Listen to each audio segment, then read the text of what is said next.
Hi everyone, this is from idea to full stack solutions using Dart and Google Cloud. Welcome. We'll run through this real quick. Hi, my name is Tom. I'm the director of product development over at Very Good Ventures. Marcus Twitchell is one of our engineering leads. He's going to be helping me out with this demo today. But first, a little bit of slideware. When we're talking about this full stack solution, what we're really talking about is unifying development teams through a shared technology stack. How do we know this and how have we done this in the past? Us at Very Good Ventures, we're leaders in Flutter and Dart ecosystem. We've been doing this for the last 6 years in conjunction with the Flutter team at Google. What we're really seeing as we do a lot of these client projects that we work on is realistically there's just a lot of code in a modern product. The more and more complex as these products are getting, the more and more code that it takes to build an experience that these customers actually want at the end of the day. That leads to a lot of problems that teams are facing on a day-to-day basis. The first ones is just the demands on the teams themselves, right? The business itself is always asking to move forward as fast as possible with less available resources. It becomes really hard to focus on the value when you're constantly fixing issues across all of these different platforms that you're deploying to. It's also really hard then to worry about the business value rather than the user value. The complexity in the solutions goes through the roof. You always have to try and solve problems quickly, deploy them quickly, and have zero downtime. The more products you're deploying, the more platforms you're using, the harder that this is because your code is spread across many, many different code repositories and bases. So finally, you kind of look at it and say, how do you manage it all? You've got so many different systems, requirements, dependencies.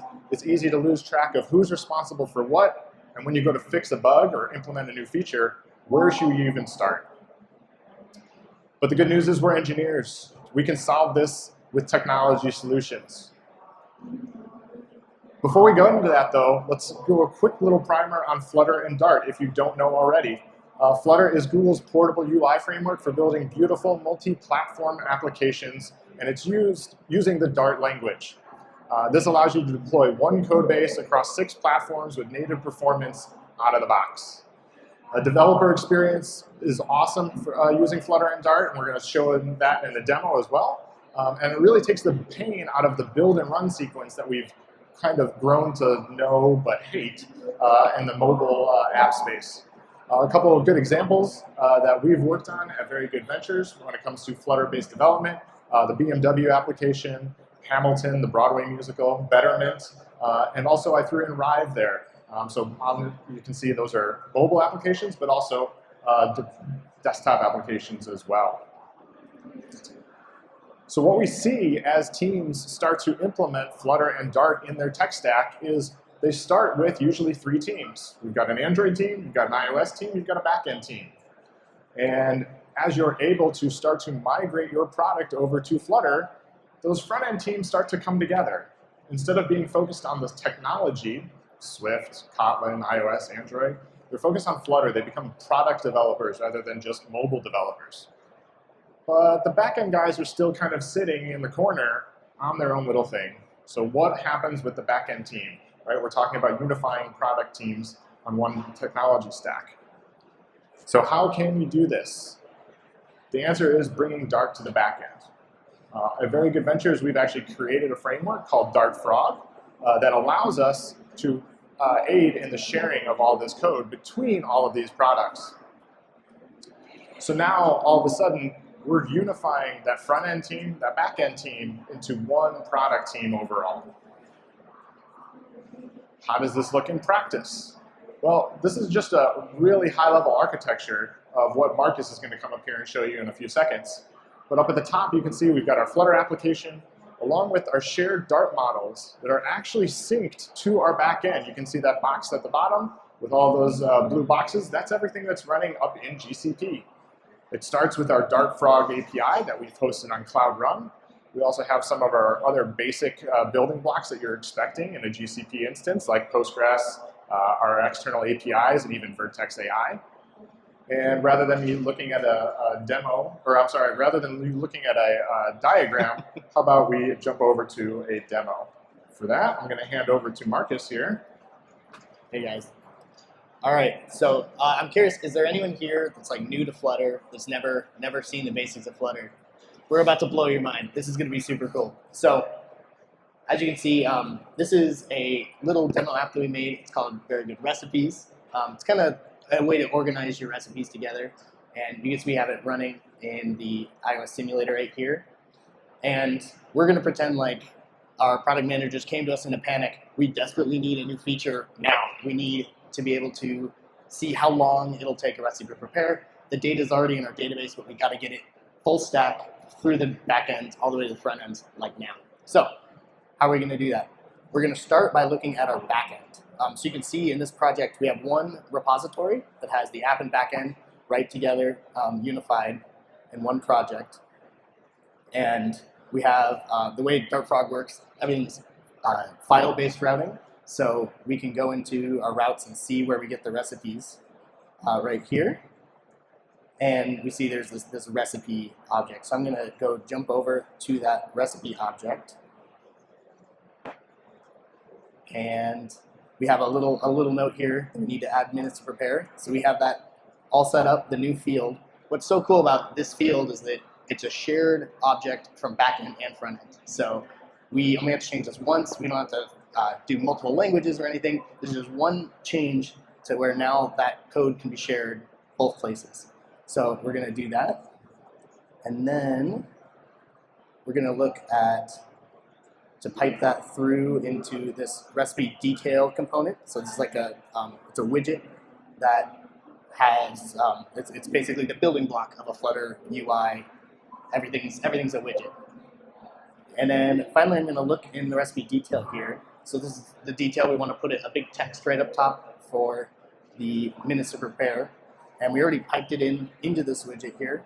So all we have to do is just drop it in there. And the best part is you can see it's already there. So we didn't have to restart anything. We didn't have to restart our API. We didn't have to restart our app. This feature is called hot reload. And in this case, it's a stateful hot reload, meaning you don't have to, your variables stay in memory the entire time, which is pretty slick. So we had one language going from back end to front end. We got to share that field going all the way down, and then we got to see it appear instantly. And so now we can go ahead and make this PR, and we have the feature.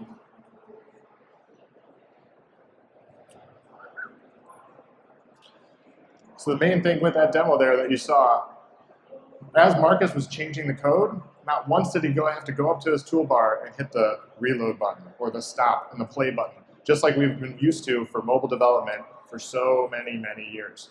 That's the basics of Flutter development, but we've also brought that to the backend. The very first change that he made was actually on the backend server that he was running locally on the machine.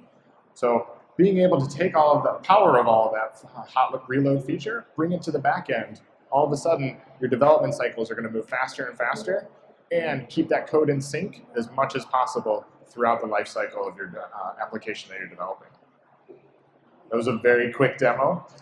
If you have any other questions that we need to get into more details about, you can always see us over at the Flutter and Firebase booth right here in the Innovators Hive, also in booth 1160. Over with us at Very Good Ventures. But we also have a few minutes that be baked in for Q&A, so if anybody does have any questions, raise your hand and we can bring a mic over to you right now.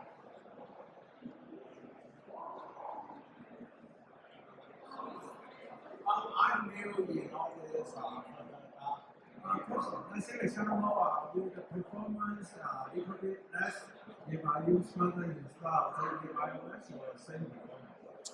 This is a question we get a lot. And we typically will send you over to the Google folks, but since they're not here, we'll give you the answer. So Flutter has been made to be multi-platform rather than cross-platform. It sounds like a really small distinction, but it has really big implications. The big part of that is you are building and shipping what turns into native code, right? So the performance aspect, same as if you're building a native application. There's a really big, awesome backstory if you dig into the history of how Flutter was built. It was all really around making sure that the rendering engine was always locked into 60 frames per second to make sure that your point there about performance was never felt by a user. Not a problem.